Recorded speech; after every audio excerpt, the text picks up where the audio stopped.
Friends, first take a clean beaker. Now pour the water in the beaker.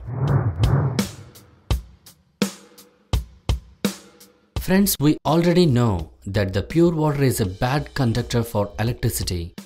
To make it active, with a spatula, add a small amount of table salt. Stir the content with a stirrer.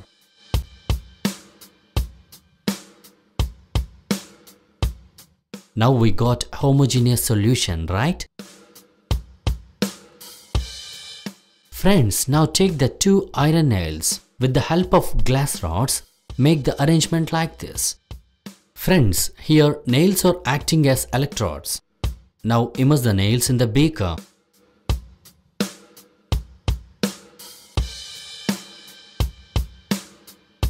The whole setup is known as electrolysis reaction cell.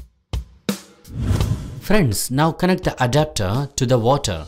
Hang on friends, it's observing time. In the water, the bubbles are coming from nails' edges, right?